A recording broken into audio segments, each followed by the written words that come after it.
पठानों को प्रेम दान और प्रयाग में प्रत्यागमन। यमुना पार करके प्रभु अनिच्छा पूर्वक चल रहे थे। वृंदावन की पुण्य भूमि को छोड़ने में उन्हें अपार कष्ट हो रहा था। भट्टाचार्य आदि प्रभु के साथ ही उन्हें पकड़कर चल रहे थे। महाप्रभु अब अधिक चलने में समर्थ ना हुए। वे एक सुंदर सघन वृक्ष की छाया में अपने साथियों के सहित बैठ गए। जहां बैठकर प्रभु विश्राम कर रहे थे, वहीं पास में कुछ गौएं चल रही थीं। ब्रजमंडल की सुंदर और सीधी गौएं अब भी अपने गोपाल की चुलबुली और प्रेममय मूर्ति का स्मरण दिलाती हैं। गौएं इधर उधर चल रही थीं। पास में ही गौएं चराने वाले ग्वालवाल आपस में क्रीड़ा कर रहे थे। ब्रजमंडल की परिधि 84 कोस की है। इस 84 कोस की बोली में कितनी मिठास है, कितनी सरलता है और कितनी निश्चलता है, उसे हृदयवान पवित्र पुरुष ही जान सकता है। ब्रजमंडल के गांवों में पर्दे का विशेष बंधन नहीं है। होली के दिनों में स्त्री पुरुष निष्कपट भाव से एक दूसरे के साथ बिना जान पहचान के होली खेलते हैं। यूं निर्विकार तो पृथ्वी पर कोई है ही नहीं, किंतु अन्य स्थानों की अपेक्षा ब्रजमंडल में विकारी भाव बहुत कम है। ब्रज में सारे कहना तो एक साधारण सी बात है। सारे वहां गाली नहीं समझी जाती। प्राय बच्चे बात बात में सारे कहते हैं। ब्रजमंडल के अनपढ़ ग्वाल बालों के मुख से भी आप श्री कृष्ण लीला के ही पद सुनेंगे। ब्रज के अनपढ़ मनुष्य श्री कृष्ण लीला संबंधी रसिया बड़े ही स्वर से गाते हैं। सुनते सुनते उनमें से रस टपकने लगता है और सुनने वाला उस मधुर रस में छक सा जाता है। गौओं को एक और छोड़कर ग्वाल बाल मिलकर गीत गा रहे थे। सभी मिलकर हाथ उठा उठाकर और कमर को हिला हिला कर गा रहे थे। वारो सो कन्हैया काली दह पे खेलन आयो रे, मारियो टोल गेंद गई दह में और वह तो गेंद के संग ही धायो रे। कुछ ग्वाल बाल गा रहे थे। एक उनमें से त्रिभंग ललित गति से खड़ा होकर बांसुरी बजा रहा था। वह अपने साथियों की तान के साथ ही चेष्टा को बनाता हुआ और सिर को इधर उधर घुमाता हुआ वंशी बजा रहा था। महाप्रभु ने ब्रजमंडल में मुरली की मधुर तान सुनी। उनकी दृष्टि सामने की क्रीड़ा करती हुई ग्वाल मंडली के ऊपर पड़ी। बस फिर क्या था, वे प्रेम में गदगद होकर अपने आपे को भूल गए और एकदम ऊपर उछलने लगे। उछलते उछलते बेहोश होकर पृथ्वी पर गिर पड़े। इतने में ही कोई मुसलमान राजकुमार अपने धर्म गुरु के साथ 10-20 घुड़सवारों को लिए हुए वहां आ निकला। उन सवारों में से किसी एक ने बेहोश हुए प्रभु को देखा। महाप्रभु के मुख से झाग निकल रहे थे और उनकी आंखें ऊपर को चढ़ी हुई थीं। प्रभु की ऐसी दशा देखकर उस सवार ने अपने स्वामी से ये बात कही। सभी सवार फौरन अपने अपने घोड़ों पर से उतर पड़े।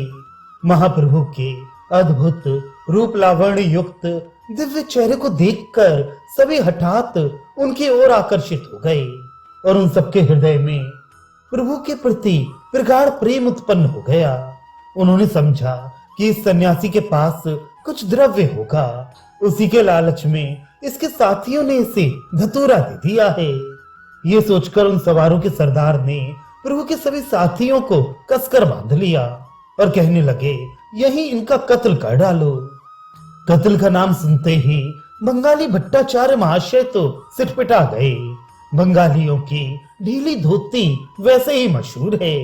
फिर प्रदेश में तो अच्छे अच्छे साहसियों की सिट्टी पिट्टी भूल जाती है। बेचारे भट्टाचार्य थर थर कांपने लगे। इस पर उस मथुरा के साधु ब्राह्मण ने साहस करके कहा, आप लोग हमारे ऊपर व्यर्थ ही संदेह करते हैं। हम यहीं के तो हैं। हमें आप यहाँ के शासनकर्ता के पास ले चलिए। वहां हमारे बहुत से यजमान और शिष्य हैं। वे सब हमें जानते हैं। हम कभी ऐसा काम कर सकते हैं। ब्राह्मण की इस बात से उन लोगों को संतोष नहीं हुआ। प्रभु का तीसरा साथी राजपूत था। उसका नाम था कृष्णदास। इस घटना से कृष्णदास के राजपूती खून में जोश आ गया। वह कड़क कर बोला, मालूम पड़ता है अभी तुम लोगों ने हमें पहचाना नहीं। हम राजपूत हैं, राजपुत्र। शस्त्र लेकर युद्ध में लड़ना ही हमारा नित्य का काम है। अभी मेरे आवाज देने पर सैकड़ों योद्धा यहाँ एकत्रित हो जाएंगे और बात की बात में तुम्हें अपने इन कड़े वचनों का मजा मिल जाएगा। इस बात से मन में कुछ भयभीत से होकर वे सवार अपने पीर साहब की ओर देखने लगे। पीर जी ने कुछ गंभीरता के साथ शांत स्वर में पूछा, हम ये जानना चाहते हैं कि ये इतने सुंदर, तेजस्वी और स्वस्थ शरीर के युवक सन्यासी बेहोश क्यों पड़े हैं? कृष्णदास जी ने कहा, ये हमारे गुरु हैं। इन्हें कभी कभी मिर्गी का दौरा हो जाता है। इस समय ये उसी के दौरे से बेहोश पड़े हैं। कृष्णदास इतना कह ही रहे थे कि प्रभु उसी समय चैतन्यता लाभ करके उठकर खड़े हो गए और जोरों से प्रेम में गदगद होकर नृत्य करने लगे। तब राजकुमार बिजली खां ने पूछा, साधु बाबा, आप अब तक बेहोश क्यों पड़े थे? मालूम पड़ता है आपके इन साथियों ने आपको भूख से धतूरा खिला दिया है, उसी से आप बेहोश थे। अपने रुपए पैसे देख लीजिए। इन धतूरा खिलाने वाले साथियों को आप जो कहेंगे वही उचित दंड दिया जाएगा। प्रभु ने अत्यंत सरलता के साथ कहा, भाइयों, ये मेरे सभी साथी मेरे दूसरे शरीर ही हैं। इन्हीं की कृपा से तो मुझे व्रजमंडल के समस्त तीर्थों के दर्शन हो सके हैं। मैं तो भिक्षुक सन्यासी हूँ, कामनी कांचन का कभी स्पर्श नहीं करता। मुझे धतूरा देने से किसी को क्या लाभ हो सकता है? आप लोग घबराए नहीं। मुझे कभी कभी मिर्गी का दौरा हो उठता है, उसी के दौरे में मैं बेहोश हो गया था और कोई भी कारण नहीं है। प्रभु के ऐसा कहने पर उन लोगों ने सभी साथियों के बंधन खोल दिए। अब प्रभु की और उस राजकुमार के धर्म गुरु पीर साहब की परस्पर में कुछ धार्मिक बातें होने लगी। वह यवन राजकुमार बड़ा ही सहृदय, सुशील, शांत और कोमल प्रकृति का था। प्रभु के दर्शनों से ही उस पर बड़ा भारी प्रभाव पड़ा। वह प्रभु की सरलता, भावुकता और तन्मयता को देखकर मुग्ध हो गया और हृदय से उन्हें प्यार करने लगा। पीर साहब भी धर्मांध नहीं थे। उनके हृदय में भी सत्सद विवेक, विचार और प्रेम प्रसंगों को समझने की शक्ति थी। प्रभु की प्रेम भरी बातों को सुनकर वह अपने इस्लामीपन के आग्रह को छोड़कर प्रभु के शरणापन्न हुआ। प्रभु के पैर पकड़कर वह कहने लगा, आप सचमुच नारायण हैं। आपके दर्शनों से मुझे बड़ी शांति हुई है। अब आप मेरे उद्धार का कोई उपाय बताइए। मैं तो वीरपन के मिथ्याभिमान में अपने स्वरूप को ही भूल गया था। आपने मुझ डूबते हुए को हाथ पकड़कर उबारा है। अब आप ही मुझे आगे का रास्ता भी कृपा करके बताइए। प्रभु ने कहा, आपका हृदय शुद्ध है, इसमें अभिमान रह ही नहीं सकता। यह तो राम के रहने की जगह है। अंतर्यामी भगवान सबके हृदयों की बातें जानते हैं। भगवान सर्वशक्तिमान और सब कुछ करने में समर्थ है। उनसे किसी के हृदय का भाव छिपा नहीं है। उन्हें किसी भी नाम से पुकारिए, उनके किसी भी रूप का सच्चे हृदय से ध्यान कीजिए, उसी से वे प्रसन्न हो जाएंगे। क्योंकि संसार में जितने नाम हैं, जितने रूप हैं, वे सब उन्हीं के हैं। उनके बिना किसी नाम रूप की प्रतीति हो ही नहीं सकती। भगवान को दास्य भाव से बचना चाहिए। अपने को गुरु, आचार्य या शिक्षक नहीं समझना चाहिए। आज से अपने को रामदास समझिए, इसी में आपका कल्याण है। बस उसी समय से उसने अपना नाम रामदास रख लिया और वह श्री कृष्ण कहकर नृत्य करने लगा। राजकुमार बिजली खां तो पहले से ही प्रभु को आत्मसमर्पण कर चुका था। उसके कोमल हृदय में प्रभु की प्रेममय मूर्ति पहले से ही विराजमान हो चुकी थी, किंतु अब तो वह अपने को रोक नहीं सका। अपने धर्म गुरु के इस परिवर्तन का उसके ऊपर अत्यधिक प्रभाव पड़ा। वह भी कृष्ण कृष्ण कहकर प्रभु के चरण कमलों में लौटने लगा। प्रभु ने उसे प्रेमालिंगन प्रदान किया। मानो उसके शुद्ध हृदय में प्रभु ने शक्ति का संचार कर दिया हो। प्रभु के प्रेमालिंगन को पाते ही सरल हृदय राजकुमार पागल की भांति नृत्य करने लगा। उसी समय उसने इस्लामी धर्म की पद्धति को छोड़कर वैष्णव धर्म की शरण ली। वह अपने साथियों के सहित सदा श्री कृष्ण कीर्तन में ही मग्न रहने लगा। वे सबके सब पाठान वैष्णव के नाम से प्रसिद्ध हुए।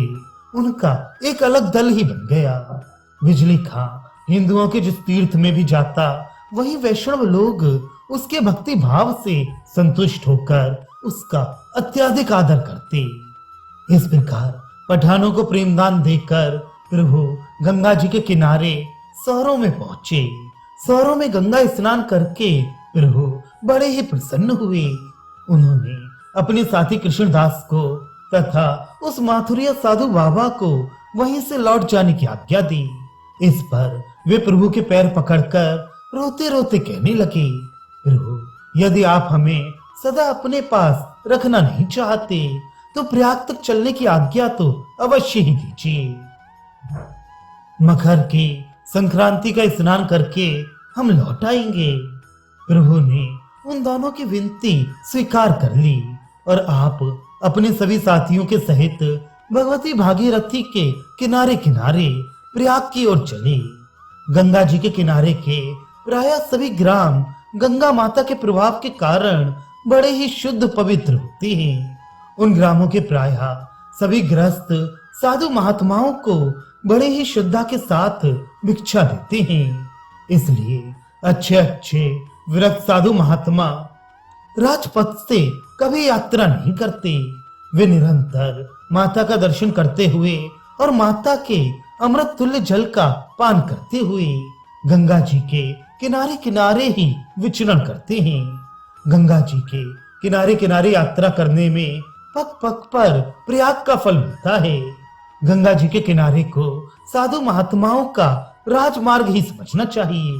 प्रभु भी गंगा जी के किनारे के ग्रामों में हरिनाम संकीर्तन का प्रचार करते हुए और लोगों को प्रेमानंद में आप्लावित करते हुए प्रयाग पहुंचे तथा वहां पर पुनः यमुना जी के दर्शन करके प्रेम में उन्मत्त होकर नृत्य करने लगे। प्रयागराज में संगम पर वैसे ही सदा मेला सा लगा रहता है, किंतु प्रभु के आने से उस मेले की शोभा और भी अधिक बढ़ गई। हजारों आदमी आ आकर प्रेम में विभोर होकर प्रभु के साथ नाचने लगते और नाचते नाचते बेहोश होकर भूमि पर गिर पड़ते। इस प्रकार प्रभु के प्रयाग में आने से वहां पर भक्ति की एक प्रकार से बाढ़ सी आ गई। सभी प्रभु प्रदत्त प्रेमा सबका पान करके पागल से बन गए और अपने आपे को भूलकर सदा श्री कृष्ण गोविंद हरे मुरारे हे नाथ नारायण वासुदेवा इन भगवान के सुमधुर नामों से आकाश मंडल को गुंजाने लगे।